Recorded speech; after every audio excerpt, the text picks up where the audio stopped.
आणि आता बातम्या पाहूयात सविस्तर। गुजरात विधानसभा निवडणुकीमध्ये भाजपला स्पष्ट बहुमत मिळेल आणि भाजपचंच कमळ राज्यात फुलेल असा विश्वास केंद्रीय गृहमंत्री अमित शहा यांनी व्यक्त केला आहे। न्यूज 18 नेटवर्कचं गुजरात अधिवेशन या कार्यक्रमात नेटवर्क 18चे editor in chief Rahul Joshi यांनी अमित शहा यांची विशेष मुलाखत घेतली। यावेळी ते बोलत होते। 2024च्या लोकसभा निवडणुकीत पंतप्रधान मोदीच पुन्हा एकदा पंतप्रधान होतील असा विश्वासही त्यांनी व्यक्त केला। देशात समान नागरी कायदा आणला जावा ही भाजपची आधीपासूनची भूमिका असल्याचंही त्यांनी म्हटलं। विरोधकांच्याकडून याला राजकीय रंग दिला जात असल्याचा आरोपही त्यांनी केला। देशात सीएए कायदा लागू होणारच असं ठामपणे अमित शहांनी सांगितलं। संजय राऊत यांच्या जामीन अर्जाला तपास यंत्रणांनी उच्च न्यायालयात आव्हान दिल्याचं नमूद करतानाच तपास यंत्रणांची केंद्रीय गृहमंत्र्यांनी पाठराखण केली।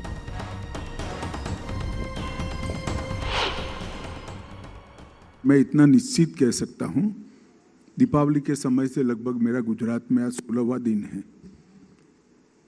इतना निश्चित कह सकता हूं कि भारतीय जनता पार्टी यहाँ पर अपने सभी चुनावी रिकॉर्ड तोड़कर सर्वाधिक सीट और सर्वाधिक मत प्राप्त कर विजयी बनेगी और प्रचंड बहुमत के साथ यहाँ पर हम सरकार बनाएंगे।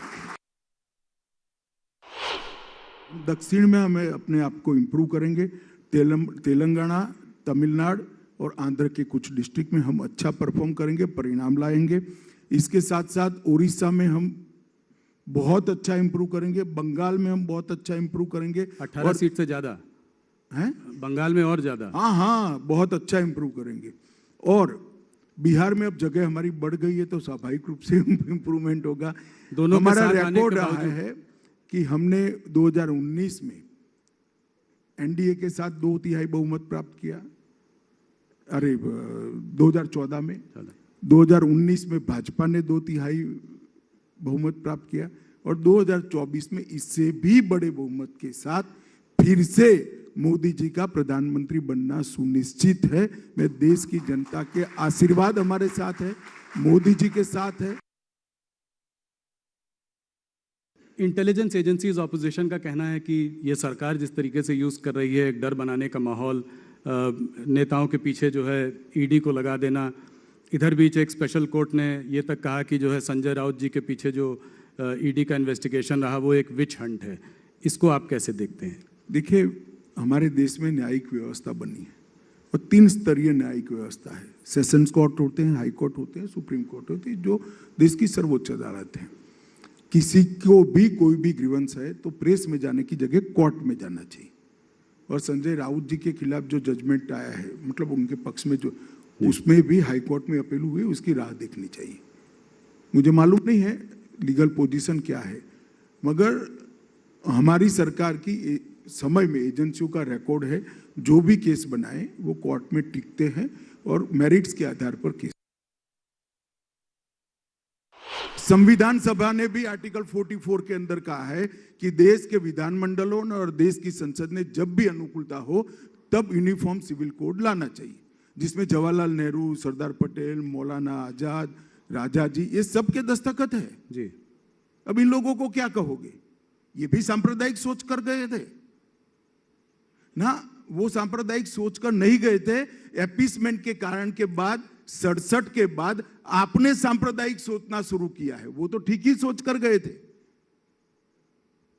कि किसी भी पंथ निरपेक्ष राष्ट्र के अंदर सभी धर्म के नागरिकों के लिए समान कानून होना चाहिए, कानून धर्म के आधार पर नहीं होना चाहिए। ये देश का कानून है, आप पहले ही समझ कर चलिए जी। कोरोना के कारण जारी होने में, मतलब उसको लागू करने में हमें थोड़ी देर हुई है, मगर अब कोरोना की स्थिति ठीक है और सीए का लागू होना सुनिश्चित है। राहुल गांधी जी ने ये भारत जोड़ो यात्रा शुरू की। क्या आपको लगता है कि इस यात्रा की वजह से राहुल जी का कोई एक ज़्यादा गंभीर चेहरा लोगों के सामने आया है? इस यात्रा को आप कैसे देखते हैं? देखिए, इसका पॉलिटिकल एनालिसिस तो कुछ समय के बाद सातत्यपूर्ण तरीके से कितनी गंभीरता रहती है इसके आधार पर ही होगा। परंतु मैं तो पुरुषार्थ का समर्थक व्यक्ति हूँ। कोई भी व्यक्ति पुरुषार्थ करता है अच्छा ही है। म्हणजे एक प्रकारे राहुल गांधी यांचं कौतुकही केलं किंवा त्यांच्या भारत जोडो यात्रेबद्दल गृहमंत्र्यांनी व्यक्त केलेलं मत हे अतिशय महत्त्वाचं आहे. वळूयात आता राज्यातल्या बातम्यांकडे. महाराष्ट्राच्या राज्याच्या राजकारणाच्या पार्श्वभूमीवर दिल्लीत काही घडामोडींना वेग आला आहे. अंधेरी पूर्व पोटनिवडणुकीच्या पार्श्वभूमीवर शिवसेनेचं धनुष्यबाण चिन्ह निवडणूक आयोगानं गोठवलं होतं. तसंच शिवसेनेच्या दोन्ही गटांना पक्षाचं नाव वापरता येणार नाही असा सुद्धा निकाल दिला होता. केंद्रीय निवडणूक आयोगाच्या याच निकालाविरोधात शिवसेना पक्षप्रमुख उद्धव ठाकरे यांनी दिल्ली उच्च न्यायालयात धाव घेतली होती. या याचिकेवर उद्या म्हणजे मंगळवारी दिल्लीच्या उच्च न्यायालयात सुनावणी होणार आहे आणि यापूर्वी झालेल्या सुनावणीनंतर कदाचित उद्याला एखादा मोठा निर्णय सुद्धा येऊ शकतो. मुंब्रा पोलीस स्थानकात राष्ट्रवादी काँग्रेसचे आमदार जितेंद्र आव्हाड यांच्या विरोधात कलम 354 नुसार गुन्हा दाखल करण्यात आला आहे. या संदर्भात जितेंद्र आव्हाड आणि राष्ट्रवादी काँग्रेसचे प्रदेशाध्यक्ष जयंत पाटील यांनी एक संयुक्त पत्रकार परिषद घेतली. यावेळेला बोलताना जितेंद्र आव्हाड काहीसे भावूक झाले होते. जितेंद्र आव्हाड यांच्या विरोधात भाजपच्या पदाधिकारी महिलेनं दाखल केलेल्या तक्रारीवरून थेट विनयभंगाचा गुन्हा दाखल करण्यात आला आहे. त्यामुळे राजकीय वातावरण चांगलंच तापलं आहे. या गुन्ह्याच्याबद्दल खुद्द जितेंद्र आव्हाड यांनी पत्रकार परिषद घेत आपली भूमिका मांडली. जितेंद्र आव्हाड यांनी राष्ट्रवादीचे प्रदेशाध्यक्ष जयंत पाटील यांच्याकडे आपल्या विधानसभा सदस्यत्वाचा राजीनामा सुद्धा सुपूर्द केला आहे. जयंत पाटील यांनी आव्हाड यांना राजीनामा देऊ नये म्हणून समजूत घालण्याचा प्रयत्न केला, पण आव्हाड राजीनाम्याच्या भूमिकेवर ठाम राहिले. एवढंच नाही तर पत्रकार परिषदेत बोलताना एक वेळ खुनाचा गुन्हा चालला असता पण विनयभंगाचा मान्य नाही असं म्हणत जितेंद्र आव्हाड काहीसे भावूक झाले.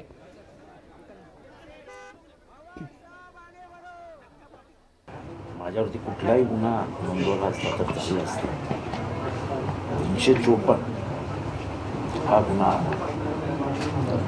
खून 307, 326, 323, 324 हे सगळे गुन्हे मला मानतात. ते माझ्या हातनं घडले घडू शकतात, पण 354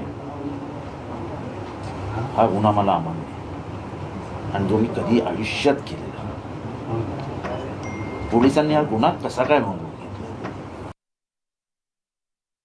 व्हिडिओमध्ये अगदी क्लिअर आहे की मी काय बोललो.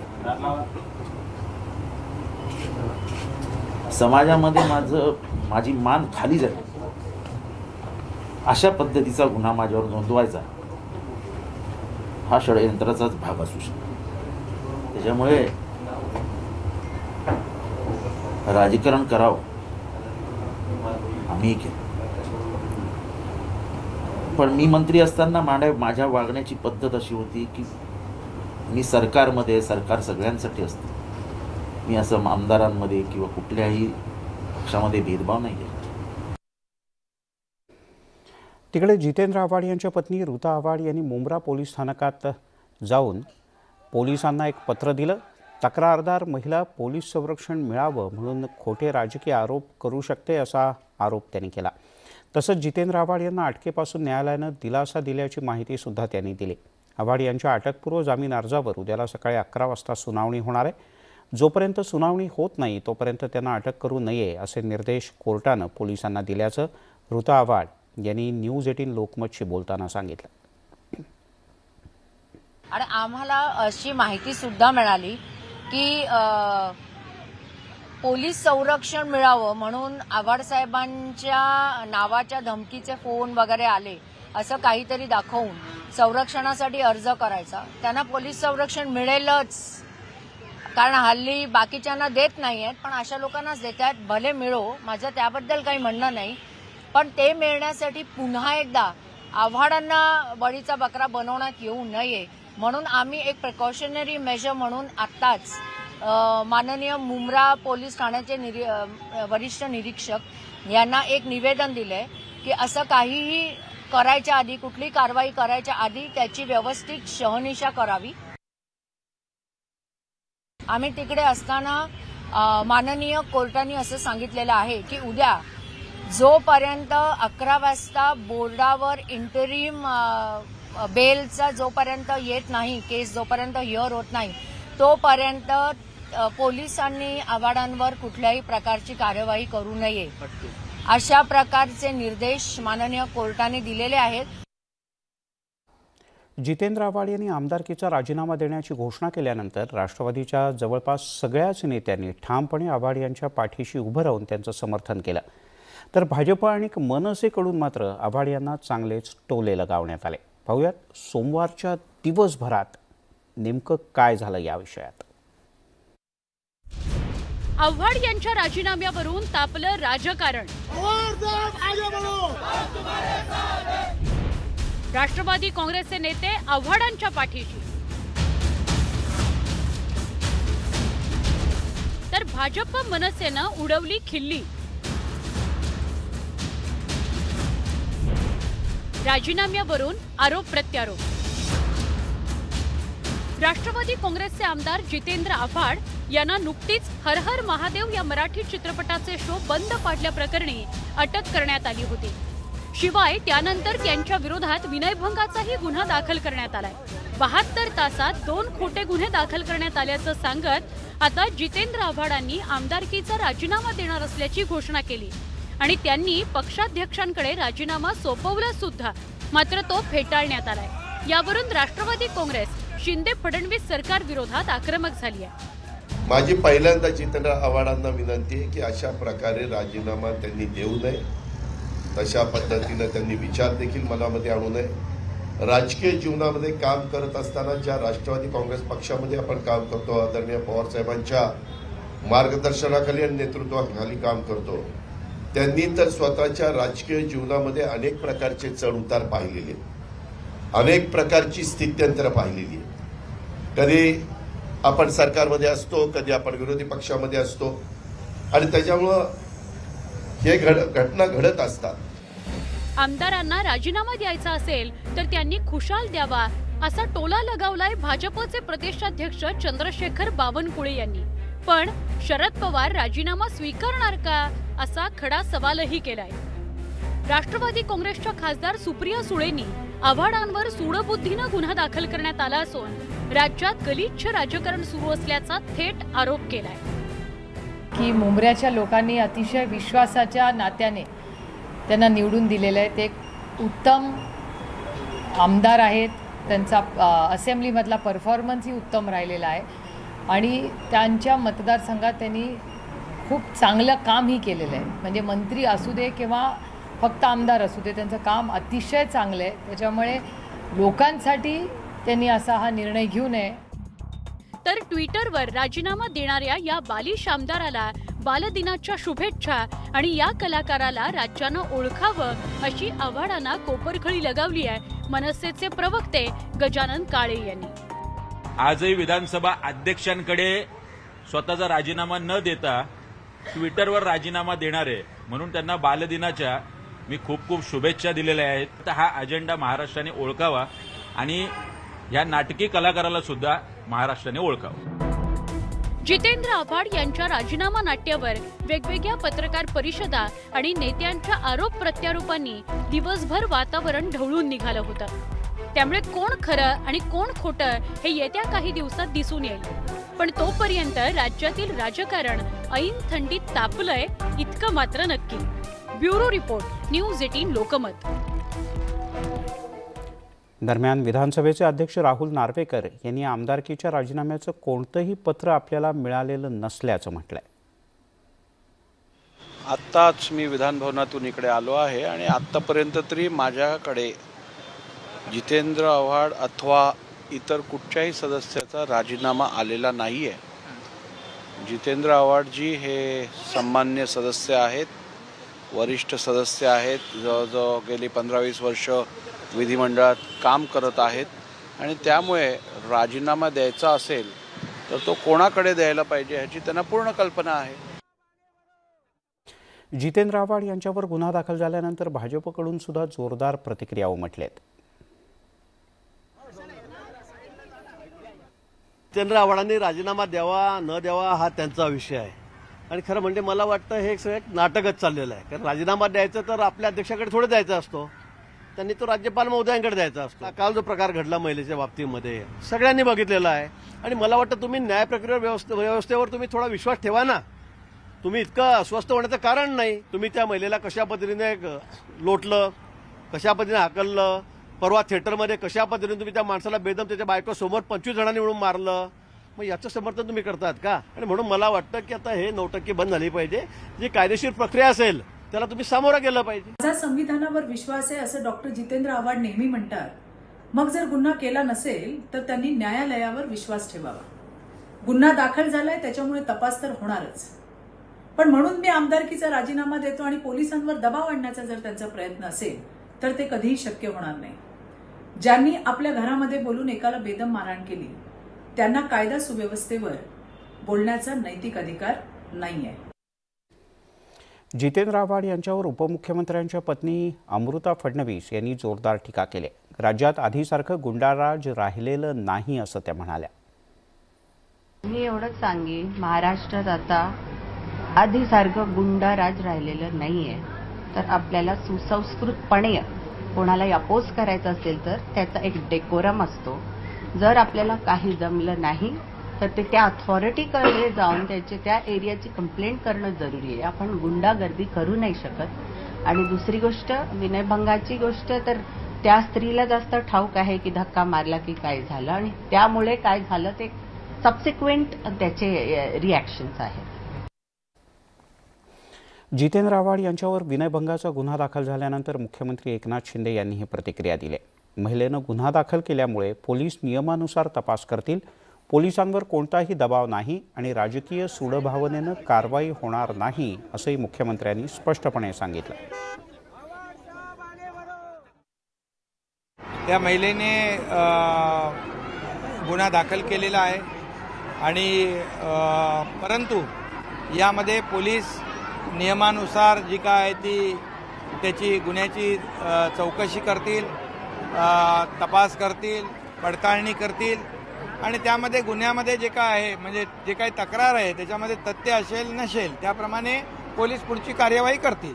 आमचं सरकार कुठल्याही परिस्थितीमध्ये राजकीय सूड भावनेपोटी कुठलीही कारवाई या ठिकाणी केलेली नाही आणि करणारही नाही. जितेंद्र आव्हाड हे आमदार आहेत, लोकप्रतिनिधी आहेत आणि कालच आम्ही एकत्र कार्यक्रमाला होतो.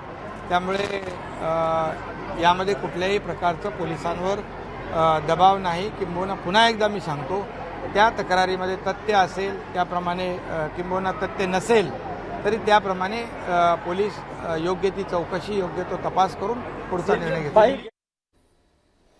जितेंद्र आव्हाड यांच्यावर दाखल झालेल्या गुन्ह्यामागे षडयंत्र असल्याचा आरोप विरोधी पक्षनेते अजित पवार यांनी केला. चूक नसूनही जितेंद्र आव्हाड यांची प्रतिमा मलिन करण्याचं काम सुरू असल्याचा आरोपही त्यांनी केला. ज्या कारणाकरता विनयभंगाचा गुन्हा तिथं दर्ज करण्यात आलेला आहे, पत्रकार मित्रांनो, आपण पण सगळेजण वेगवेगळ्या चॅनलला ते पाहतोय आणि त्या क्लिप बऱ्याच व्हायरल झालेल्या सगळीकडे फिरतायत. त्यामध्ये कुठंही असं विनयभंग झालेला दिसत नाही. हे निश्चित ह्याच्या पाठीमागं एक षडयंत्र आहे, हे माझं स्पष्ट मत त्या ठिकाणी झालेलं आहे.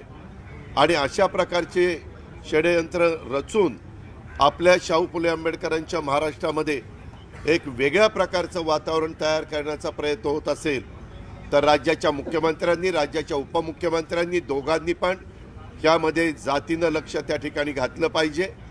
याच्यामध्ये वस्तुस्थिती काय ती समजून घेतली पाहिजे. विरोधकांचा आवाज अशा पद्धतीनं दाबण्याचा प्रयत्न जर सरकार करत असेल तर ही अतिशय लाजिरवाणी बाब आहे. महाराष्ट्रामध्ये अशा घटना मागं कधी घडलेल्या नाही आहेत आणि सरकार येत असतं, सरकार जात असतं, कुणी कायम तिथं बसायला गेलेलं नाही आहे. मी नेहमी सांगतो की जोपर्यंत जी व्यक्ती प्रमुख म्हणून त्या पदावर बसतील त्यांच्या पाठीशी 145 आमदारांचा पाठिंबा असतो, तिथपर्यंतच ती व्यक्ती त्या ठिकाणी बसू शकते. हे अनेक वेळेला सिद्ध झालेलं आपण सगळ्यांनी पाहिलेलं आहे. कायदे आपण कुणावर अन्याय होऊ नये म्हणून करत असतो, परंतु कायद्याचा आधार घेऊन निष्पाप व्यक्तीवर जर अन्याय होत असेल तर हे देखील बरोबर नाहीये, हे पण घटनेला अनुसरून नाहीये. ह्याही गोष्टीची नोंद ही घेतली गेली पाहिजे. आणि त्याच्यामुळं अशा पद्धतीचा जर ह्याला प्रतिकार करायचा असेल, जे काही पोलीस पण दबावाखाली वागतायत. कृषी मंत्री अब्दुल सत्तार आणि महाविकास आघाडीतला संघर्ष थांबणार नसल्याचं स्पष्ट झालंय. महिलांचा अपमान सहन केला जाणार नाही या मुद्द्याकडे राज्यपालांचं लक्ष वेधण्यात आलंय. महाविकास आघाडीच्या महिला आमदार आणि खासदारांच्या शिष्टमंडळानं राज्यपालांची भेट घेतली आणि महिलांवरच्या अत्याचाराचा पाढाच वाचला.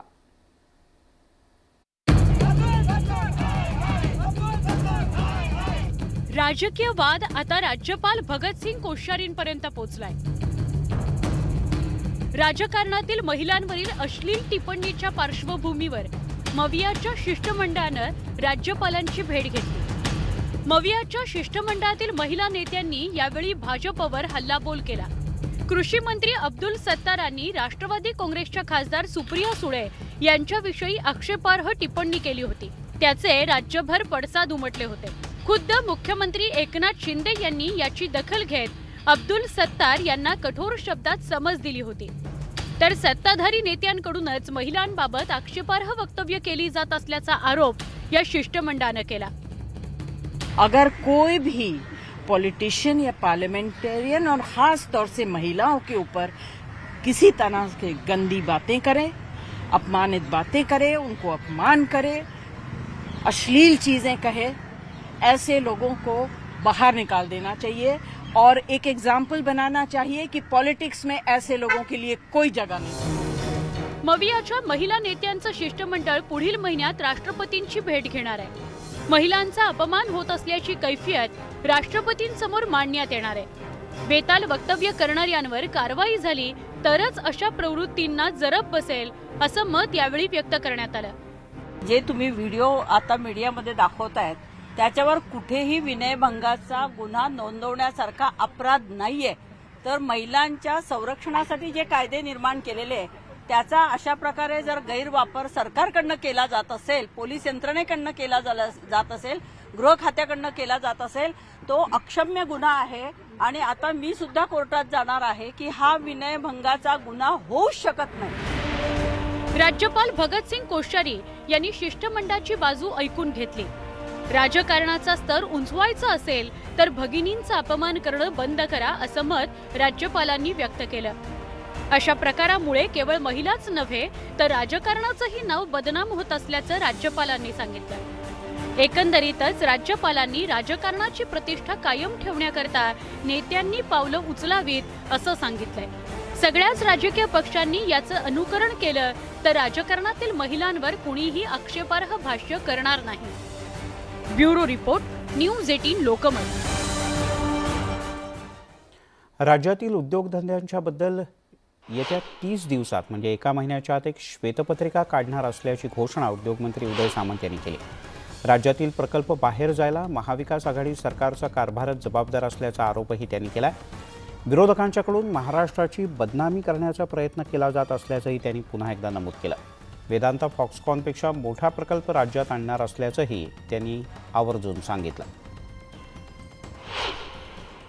म्हणून या सगळ्या पार्श्वभूमीवर इंडस्ट्री मिनिस्टर म्हणून मी निर्णय घेतला आहे. या सगळ्या प्रकल्पांबाबत पुढच्या 30 दिवसामध्ये श्वेतपत्रिका काढून नक्की उद्योग किती आले, किती गेले, कोणाच्या कालावधीमध्ये गेले, फेब्रुवारी किंवा मार्चच्या दरम्यान MIDC तर्फे नक्की उद्योग विभाग आणि MIDC महाराष्ट्र हे उद्योजकांसाठी काय करत आहे आणि कोणकोणते उद्योजक महाराष्ट्रामध्ये एस्टॅब्लिश झालेले आहेत त्यांचं एक फार मोठं प्रेझेंटेशन दिल्लीमध्ये करण्याचा आमचा मानस आहे.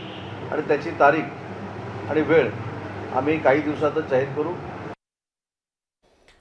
नवी दिल्लीतल्या प्रगती मैदानावर सुरू असलेल्या आंतरराष्ट्रीय व्यापार मेळ्यामध्ये महाराष्ट्राच्या दालनाचं उद्घाटन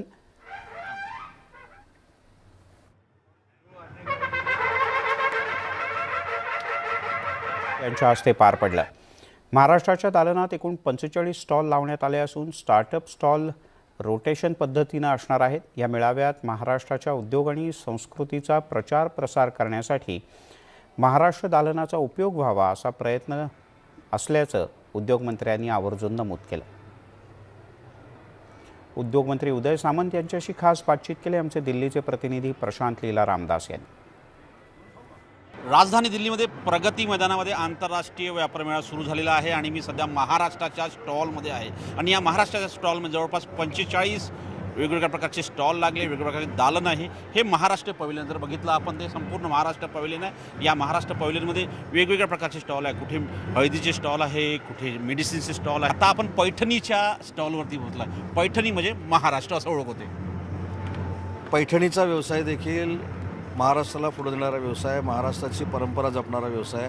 आणि आज जर आपण बघितलं की हे जे पॅव्हिलियन तयार केलं गेलेलं आहे, देशाचं जे मोठं एक्झिबिशन आहे, त्याच्यामध्ये महाराष्ट्राच्या पूर्ण पारंपरिक पद्धतीचा त्याला स्पर्श आहे. इथे देखील अनेक उद्योजक येतील. इथे इलेक्ट्रिकल व्हेकलपासून कशा पद्धतीनं महाराष्ट्रामध्ये प्रोडक्शन केलं जातं हे इथे दाखवण्याचा प्रयत्न केला आहे. आणि मला असं वाटतं की याचा फायदा महाराष्ट्राला नक्की होईल. की महाराष्ट्रात उद्योग चालला आहे, महाराष्ट्रात उद्योग चालले अशा या पार्श्वभूमीवरती तो भूतकाळ आहे, त्या भूतकाळामध्ये आता भविष्यकाळ कसा असेल? नाही, मला असं वाटतं ज्या चर्चा होत आहेत त्या राजकीय चर्चा आहेत, त्याच्याकडे मी दुर्लक्ष करतो. ते मतं मिळवण्यासाठी केलेल्या चर्चा आहेत, त्याला काही मी किंमत देत नाही. महत्त्वाचा मुद्दा आहे की सगळ्यात मोठं पॅव्हिलियन आज महाराष्ट्रामध्ये होतं आहे. यावेळी महाराष्ट्रामध्ये सरकार कोणाचं आहे? तर शिंदे फडणवीसांचं आहे. जे काय करायचं ते गँजरवाईज मोठं करायचं. ते मग उद्योजक असतील, कामगार असतील, कष्टकरी असतील, त्याचाच हा भाग म्हणून हे मोठं एक्झिबिशन आहे. आणि याच्यामध्ये देखील फार मोठे उद्योजक येतील. इथं जर आपण बघितलं सिडको आहे, जसं आपण म्हटलं पैठणीचा आहे, सिडकोचा स्टॉल आहे, आमच्या MIDCचा स्टॉल आहे, MSRDCचा स्टॉल आहे. नवी मुंबईमध्ये इंटरनॅशनल एअरपोर्ट कसं होतं आहे हे देखील दाखवण्यात येतं आहे. इंटरनॅशनल एअरपोर्टच्या बाजूला MIDC किती आहे हे दाखवण्यात येतं आहे. मला असं वाटतं की याचा फायदा फार मोठ्या पद्धतीने महाराष्ट्राला होईल. एक मोठा इतिहास आहे संपूर्ण प्रगती मैदानात जर बघितलं. दरवर्षी एकतर परदेशातली स्टॉल असतात, महाराष्ट्राचे स्टॉल असतात. काय वाटतं की या माध्यमातून काही सामंजस्य करार होण्याची शक्यता आहे, चर्चा होण्याची शक्यता आहे? कारण की महाराष्ट्राकडे एक आकर्षण म्हणून बघितलं जातं. आज देखील आपण स्टेज प्रोग्राममध्ये बघितलं असेल की महाराष्ट्राचा उल्लेख करत असताना प्रचंड सन्मानानं केला गेला. आणि मी देखील सांगितलं की देशातली पहिली हायड्रोजन पॉलिसी जी आहे, जे मोदी साहेबांचं स्वप्न आहे आणि त्याचे खरे ब्रँड ॲम्बॅसिडर म्हणून नितीन गडकरी साहेब काम करत आहेत, तर ती हायड्रोजन पॉलिसी पहिल्यांदा देशामध्ये आम्ही लॉन्च करतो आहे. हे देखील मी सांगितलं की रेड कार्पेट असेल, इन्सेंटिव्ह असेल, हे बाकीच्या राज्यांचा मी उहापोह केलं नाही, तिथे मिळतच असतील, पण त्याच्यापेक्षा चांगली महाराष्ट्रामध्ये दिली जातील. आणि उद्योजकांना देखील आवाहन केलं की जास्तीत जास्त उद्योजकांनी महाराष्ट्रामध्ये यावं. नवी दिल्लीहून व्हिडिओ जर्नलिस्ट शिव तिवारीसह प्रशांत रामदास, न्यूज 18 लोकमत. यासोबतच दिवसभराच्या बातम्यांमध्ये घेऊयात एक छोटासा ब्रेकनंतर राहुल गांधी यांची भारत जोडो यात्रा आणि पुण्यातली एक फ्री स्टाईल हाणामारी.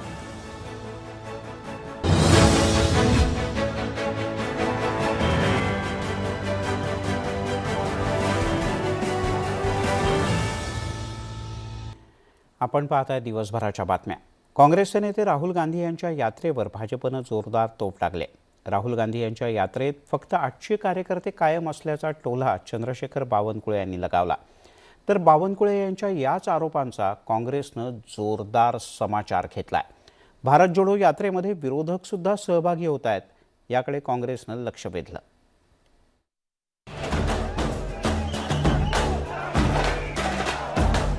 राहुल गांधींची भारत जोडो यात्रा महाराष्ट्रात मार्गक्रमण करते. नांदेडमधून भारत जोडो यात्रेने महाराष्ट्रात प्रवेश केला. नांदेड नंतर ही यात्रा हिंगोली जिल्ह्यातून वाशिमकडे वाटचाल करते. या यात्रेला चांगला प्रतिसाद मिळताना दिसतोय. यात्रेत मोठ्या प्रमाणात गर्दी पाहायला मिळते. मात्र या गर्दीवर चंद्रशेखर बावनकुळेंनी काय वक्तव्य केलंय ते पाहूया.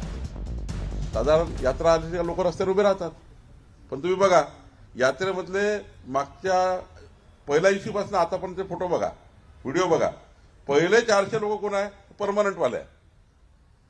परमनंट यात्रेकरता तयार केलेले कार्यकर्ते 800 कार्यकर्ते 400 कार्यकर्ते परमनंट आहे. त्यांना ते पूर्णवेळ जबाबदारी आहे म्हणून ते हजर आहे. काँग्रेसचे प्रदेशाध्यक्ष नाना पटोलेंनी चंद्रशेखर बावनकुळेंच्या वक्तव्यावर जोरदार पलटवार केलाय. राष्ट्रवादी काँग्रेसच्या खासदार सुप्रिया सुळे, राष्ट्रवादीचे प्रदेशाध्यक्ष जयंत पाटील यात्रेत सहभागी झाले. शिवसेना उद्धव बाळासाहेब ठाकरे पक्षाचे नेते आदित्य ठाकरेंनीही यात्रेत सहभाग घेतला. याची आठवण पटोलेंनी करून दिली. काँग्रेसचे विरोधकही यात्रेत सहभागी होत आहेत. यात्रेला मोठा प्रतिसाद मिळत असल्याचं त्यांनी सांगितलं. काँग्रेसच्या इतर नेत्यांनीही चंद्रशेखर बावनकुळेंच्या टीकेची खिल्ली उडवली आहे. देशाच्या कानाकोपऱ्यापासून राजकारणाशी कोणताही संबंध नसलेले सुद्धा तरुण तरुणी, ज्येष्ठ नागरिक कन्याकुमारीत उपस्थित झाले.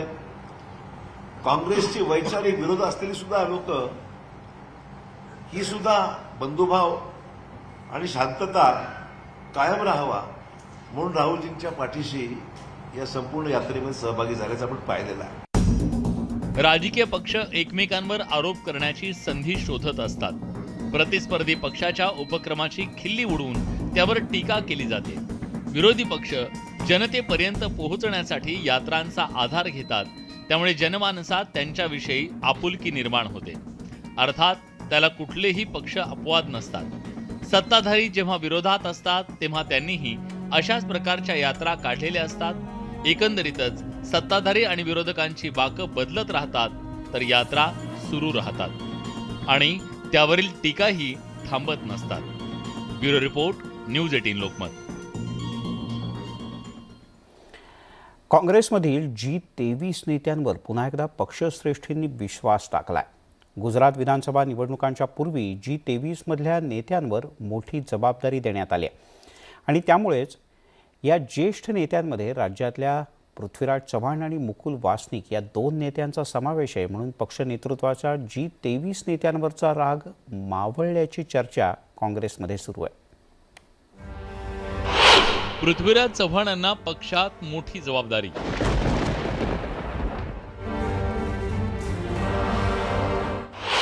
G23 नेत्यांना पक्षात मानाचं स्थान. पक्षश्रेष्ठींचा G23 नेत्यांवरचा राग मावळला.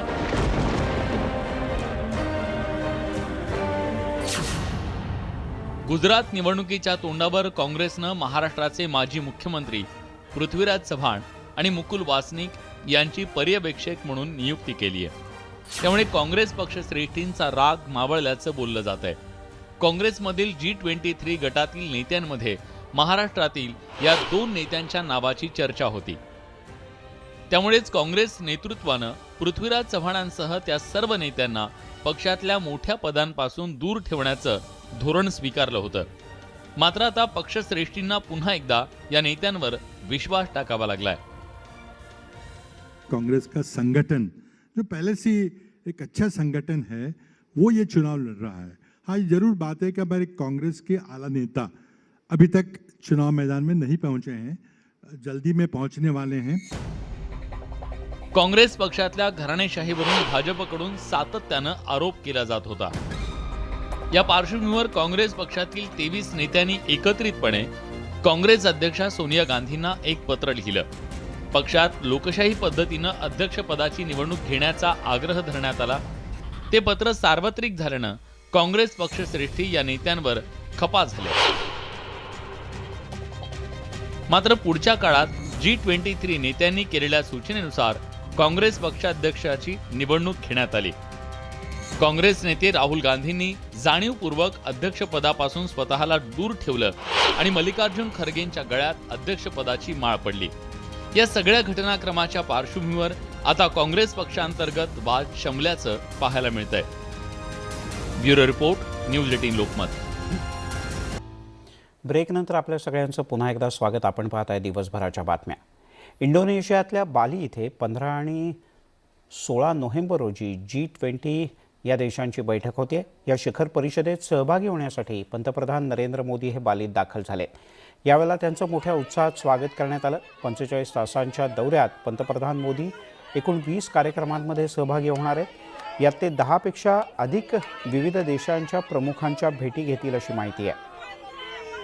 अमेरिकेचे राष्ट्राध्यक्ष जो बायडेन, ब्रिटनचे पंतप्रधान ऋषी सुनक, फ्रान्सचे राष्ट्राध्यक्ष इमॅन्युएल मॅक्रॉन, जर्मनीचे चॅन्सलर ओलाफ स्कोल्ज यांच्यासह चीनचे राष्ट्राध्यक्ष शी जिनपिंग हे देखील G20 या परिषदेला उपस्थित राहतील. या बैठकीच्या शिवाय बायडेन आणि जिनपिंग यांची पंतप्रधान नरेंद्र मोदी स्वतंत्र भेट घेणार आहेत.